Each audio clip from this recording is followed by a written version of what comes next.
नमस्कार दोस्तों, स्वागत है आप सभी का सिविल स्टेप के इस मंच के ऊपर। आज हम सभी इस अपनी क्लास में बिहार के जो टीचिंग एग्जाम्स होने हैं, जिसका 7th फेज जो कि बिहार पब्लिक सर्विस कमीशन द्वारा लिया जाता है, उस एग्जाम में जो जितने भी हमारे टीचिंग के एग्जाम्स अब होने वाले हैं इस साल, जो बिहार बहुत सारी वैकेंसीज जो है टीचिंग डिपार्टमेंट के लिए निकालने वाला है, आज हम अपनी इस क्लास में उसी एग्जाम में जो जनरल स्टडीज यानी कि जो सामान्य अध्ययन है, उस पर्टिकुलर सब्जेक्ट के विषय के जो हमारे प्रश्न हो सकते हैं, आ सकते हैं, उन प्रश्नों के ऊपर आज हम बात करेंगे। इस साल हमारी जो बिहार है बहुत सारी वैकेंसीज लेकर आएगी, उसके लिए हमें अपनी जो तैयारी है वो अभी से जो है शुरू कर देनी चाहिए।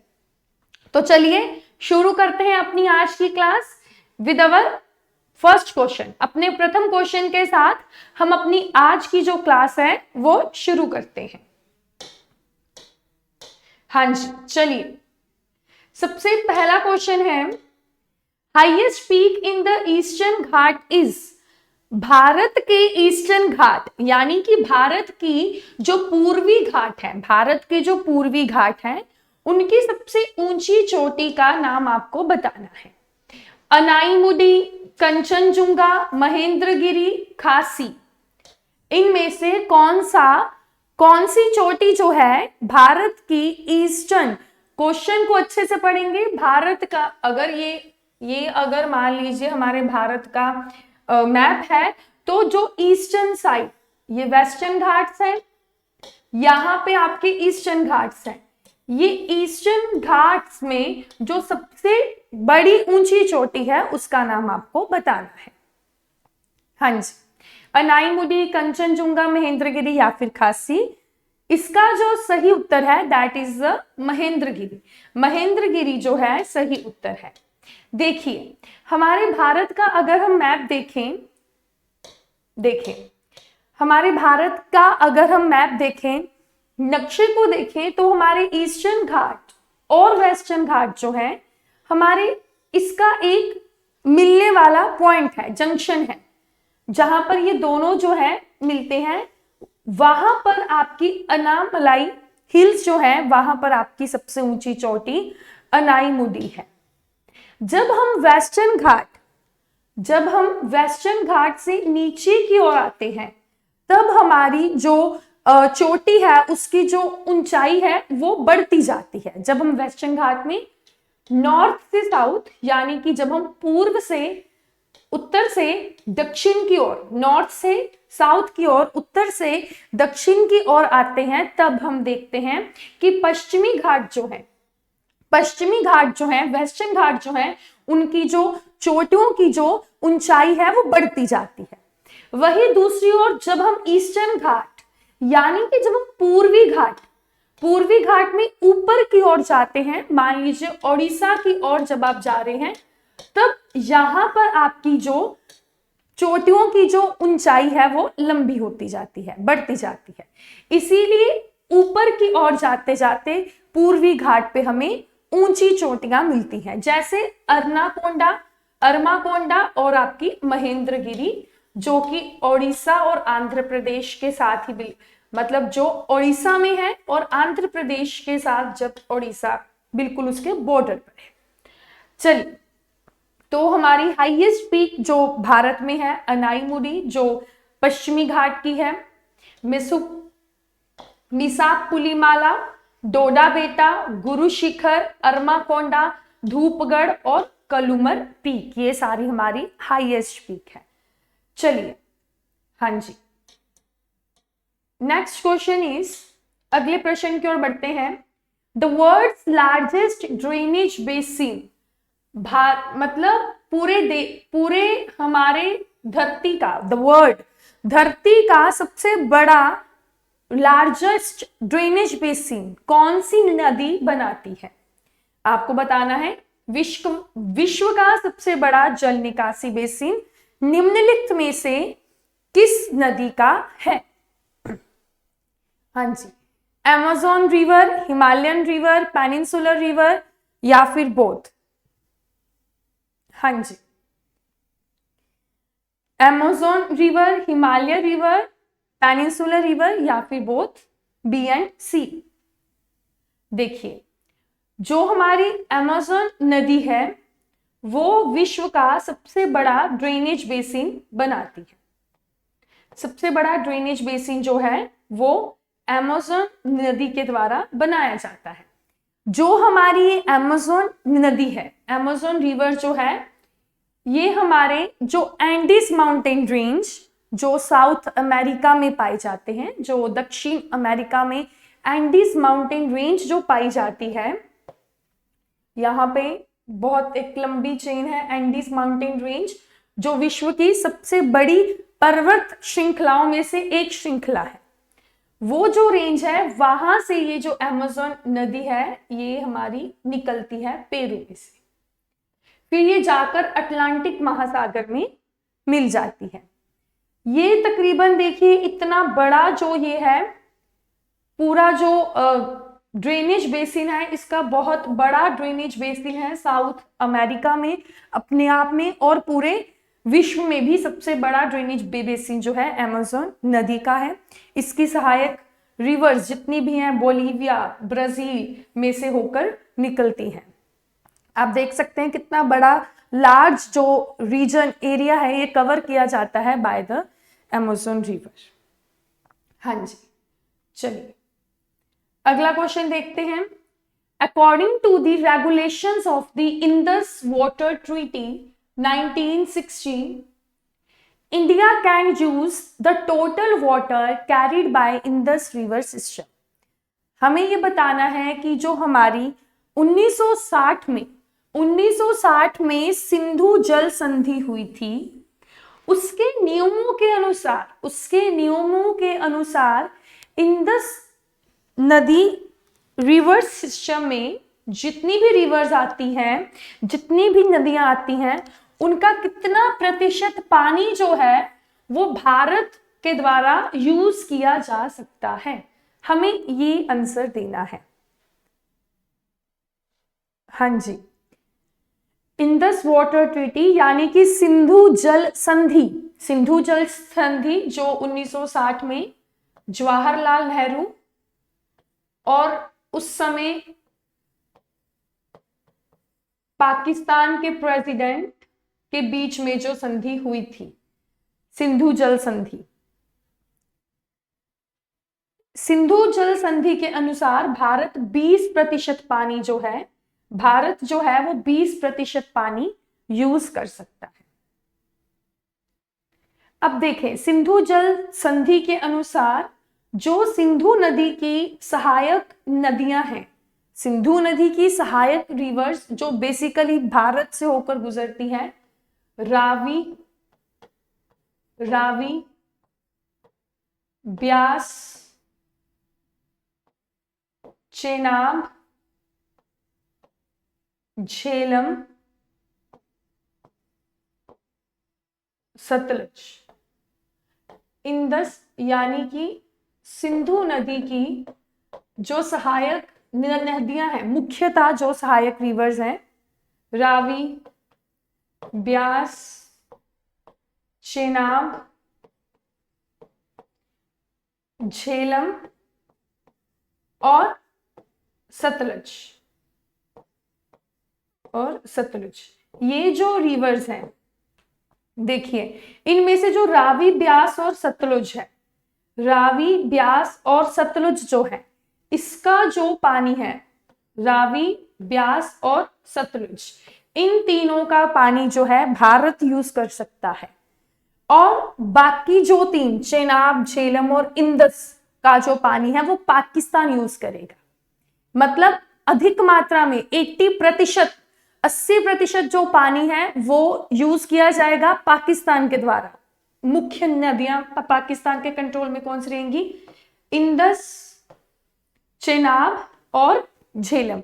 और भारत 3 नदियां यानी कि सतलज, रावी और ब्यास का जो पानी है 80% यूज कर सकता है, जिसमें से मतलब 20% टोटल जो पानी है भारत जो है वो यूज कर सकता है। ये जो ट्रीटी है ये 19 सितंबर 1960 में ये साइन करी गई थी और पीएम जवाहरलाल नेहरू और प्रेसिडेंट ऑफ पाकिस्तान अयूब खान के बीच में वर्ल्ड बैंक विश्व बैंक के द्वारा जो ये संधि है, ये संधि जो है साइन करी गई थी, हस्ताक्षर करी गई थी 19 सितंबर 1960 में, जिसमें से भारत 20% पानी यूज कर सकता है। हाँ जी, चलते हैं। हाँ जी, देख लीजिए, भारत जो है इस संधि के तहत 20% पानी जो है इस्तेमाल कर सकता है और 80% जो पानी है वो पाकिस्तान के पास दिया जाता है। वैसे ये जितनी भी रिवर्स हैं, इंदस, रावी, ब्यास, सतलज, चेनाब, ये जो मुख्य रिवर्स हैं ये भारत में से ही उदय होकर पाकिस्तान की ओर जाती है। भारत चाहे ये पानियों को रोक भी सकता है, लेकिन ऐसा नहीं होता। भारत पूरा का पूरा जितना भी है पानी जो है वो जाने देता है।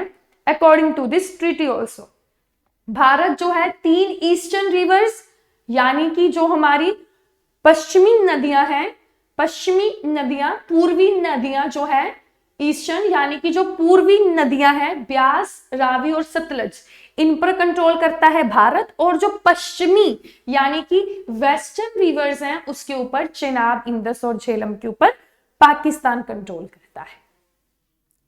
ठीक है, चलिए। हाँ जी, अगला क्वेश्चन देखें।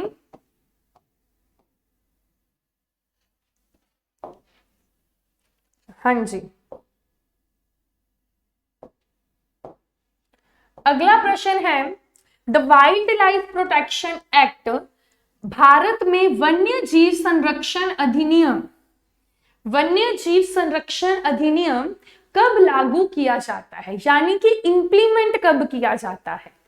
किस वर्ष में भारत में वन्य जीव संरक्षण अधिनियम किस वर्ष में लागू किया जाता है? हाँ जी, इस वाइल्ड लाइफ प्रोटेक्शन एक्ट के तहत ही हमारी जितनी भी स्पीशीज, चाहे वो फ्लोरा से हो, मतलब फ्लोरा स्पीशीज, फूल, पशु आदि जितने भी हैं, वो इसी नियम के अनुसार जो है उन्हें एक पर्टिकुलर शेड्यूल में रखा जाता है उनके संरक्षण के लिए।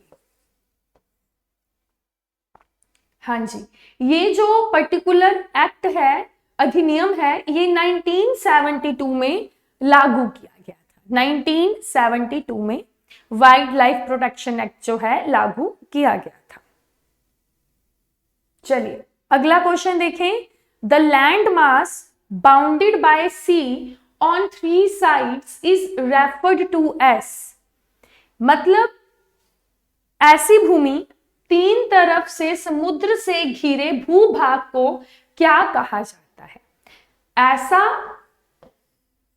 ऐसा भूभाग, धरती का वो हिस्सा जो 3 साइड से, जो तीनों दिशाओं से जो है समुद्र से घिरा हुआ हो, उस पर्टिकुलर हिस्से को हम क्या कहते हैं? कोस्ट, पेनिनसुलर, आइलैंड, प्लेन, यानी कि तट कहते हैं, प्रायद्वीप कहते हैं, द्वीप कहते हैं, या फिर मैदान कहते हैं। हाँ जी, देखिए, जैसे हमारा ये भारत का मैप है, आप देखेंगे भारत के इस हिस्से पे, वेस्टर्न हिस्से पे क्या है? अरेबियन सी, अरब महासागर है, और इधर अरब सागर है, और इधर ईस्टर्न हिस्से पे क्या है? बंगाल की घाटी, बे ऑफ बंगाल है, और नीचे दक्षिण हिस्से में क्या है? इंडियन ओशियन है, हिंद महासागर है। अरब सागर, हिंद महासागर और बंगाल की घाटी, ये पूरा जो ये 3 हिस्से हैं, वेस्ट, साउथ और ईस्ट, यानी कि पूर्व, दक्षिण और पश्चिम, ये तीनों के तीनों जो हिस्से हैं ये पानी से घिरे हैं। इसीलिए जो ये वाला भाग है भारत का, इसे हम पेनिनसुलर यानी कि हम इसे प्रायद्वीप कहते हैं। इसे हम क्या कहते हैं? प्रायद्वीप कहते हैं। ठीक है, जो ये वाला हिस्सा है, देखिए, जो ये वाला हिस्सा रहेगा भारत का, इधर गंगेटिक प्लेन्स कहते हैं, ये मैदानी इलाके हैं जिसमें हमारा यूपी और बिहार आदि भी आता है, जहां पर गंगा नदी का पूरा जो है बंगाल की घाटी में जाकर रिवर जो है मिलती है। चलिए अगला क्वेश्चन देखते हैं। The Deccan plateau is a triangular land mass that lies to south of which river. प्रश्न ये कह रहा है कि जो दक्कन का पठार है, जो दक्कन पठार है भारत में, एक त्रिकोणीय भूभाग है, त्रिकोणी काइंड का वो पर्टिकुलर जो है शेप बनाता है, आकार लेता है, त्रिकोणीय भूभाग है जो नदी के दक्षिण में स्थित है। जो किस नदी के दक्षिण में स्थित है, आपको उस नदी के बारे में बताना है, नर्मदा, यमुना, गंगा, रावी या फिर नदी। हाँ जी, भारत का डेक्कन प्लेटू, दक्कन पठार एक ट्रायंगुलर त्रिकोणी भाग बनाता है, वो किस नदी के दक्षिण में स्थित है। नदी का आपको यहां पर नाम बताना है। हाँ जी, देखिए नर्मदा नदी के दक्षिण में स्थित है दक्कन का पठार। आप यहां से देख सकते हैं, इस मैप के माध्यम से आप देख सकते हैं, ये हमारी विंध्या की पहाड़ियां हैं, ये हमारी सतपुड़ा की पहाड़ियां हैं, और इसके बीच में नर्मदा नदी जो है बहती है। क्योंकि विंध्या और सतपुड़ा क्या है, विंध्या और सतपुड़ा ब्लॉक माउंटेन है, और ब्लॉक माउंटेन होने के कारण बीच में से बिल्कुल जो है हमारी जो नर्मदा नदी है वो निकलती है, उसके नीचे तापी नदी आ जाती है। इसका मतलब आप इससे एक और चीज याद रखेंगे कि हमारे विंध्याचल पर्वत जो है और सतपुड़ा पर्वत श्रृंखलाएं जो है, इनके बिल्कुल मध्य में एक नदी बहती है जिसका नाम क्या है, नर्मदा। ये जो नर्मदा रिवर है ये अमरकंटक से निकलती है। यहां अमरकंटक से एक और नदी निकलती है जो गंगा को जाकर मिलती है ऊपर, वो है नदी सोन नदी, वो सोन नदी है। अब इसके बिल्कुल साउथ में यहां पर है आपका दक्कन का पठार। ठीक है जी, यहां पर आपका क्या है, दक्कन पठार, जो एक ट्रायंगुलर लैंड मास जो है आपका बनाता है। इधर हमारे गंगेटिक प्लेन, जहां पर हमारा यूपी और बिहार वाला रीजन है, ऊपर हिमालयन रीजन आ जाता है, इधर डेजर्ट वाला रीजन आ जाता है, राजस्थान जो है, फिर इधर हमारे वेस्टर्न घाट, पश्चिमी घाट और पूर्वी घाट आ जाते हैं। चलिए अगला क्वेश्चन देखिए।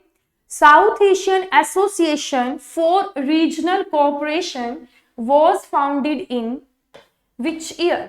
दक्षिण एशियाई क्षेत्रीय सहयोग संगठन किस वर्ष में बनता है, किस वर्ष में इसकी स्थापना हुई?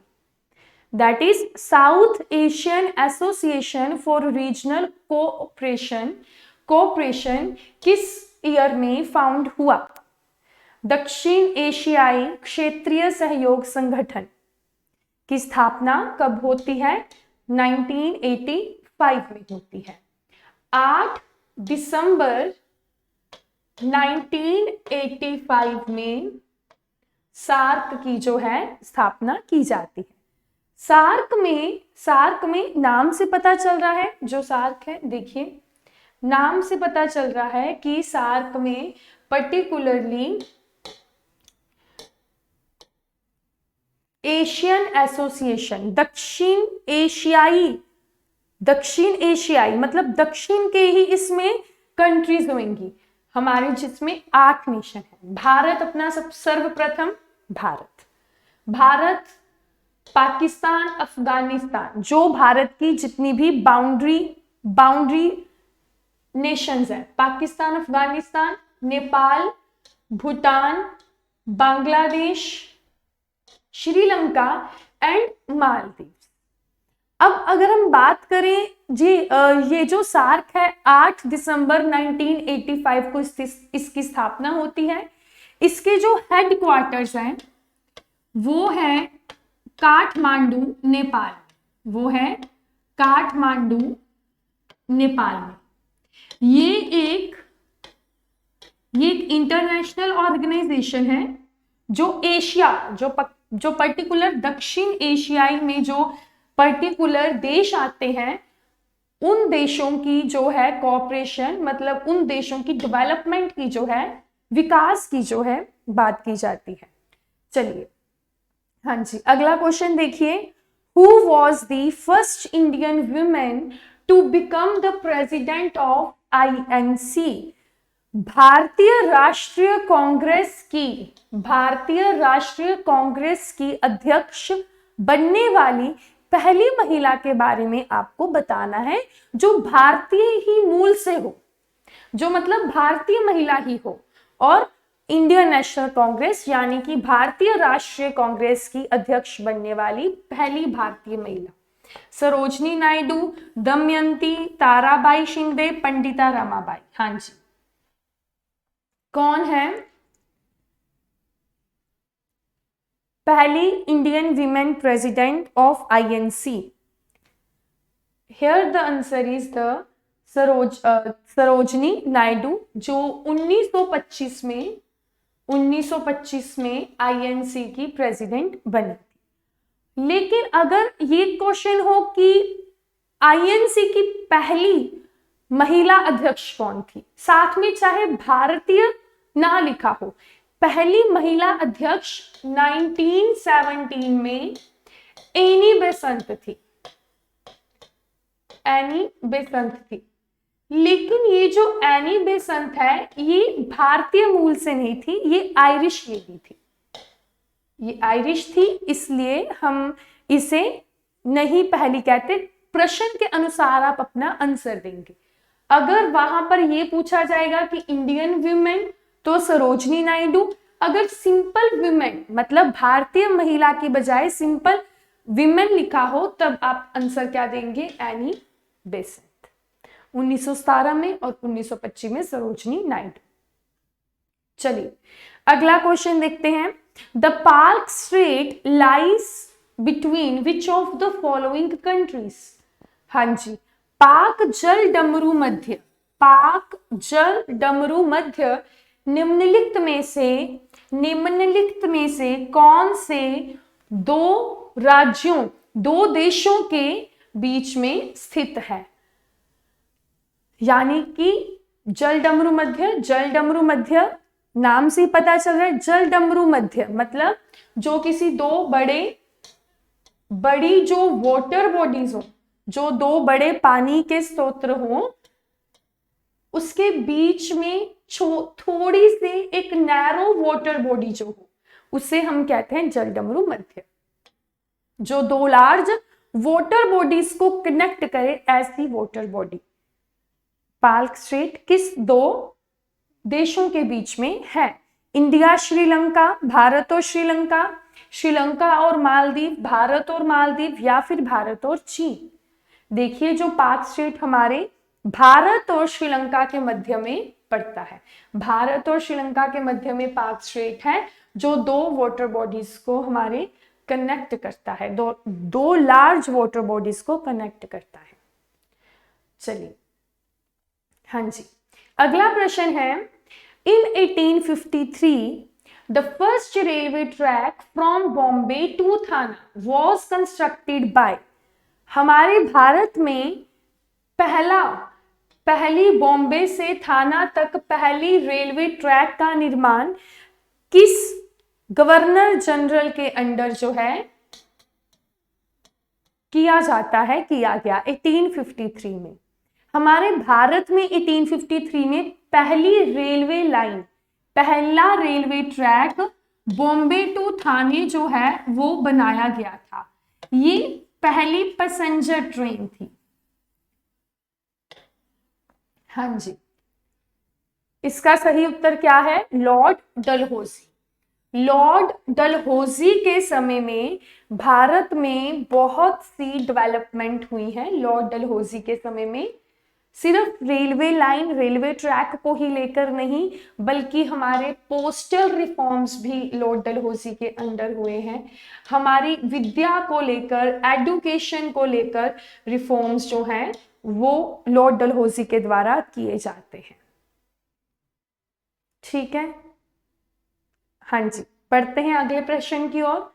That is Federation of Indian Chambers of Commerce and Industry, FICCI जिसे कहते हैं,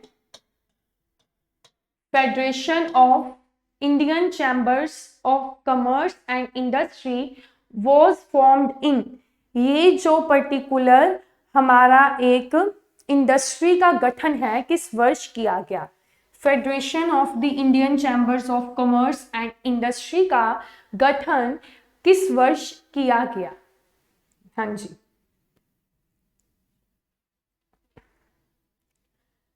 फिक्की का जो संगठन है वो 1927 में 1927 में किया गया था ठाकुर दास और एम बिरला के द्वारा।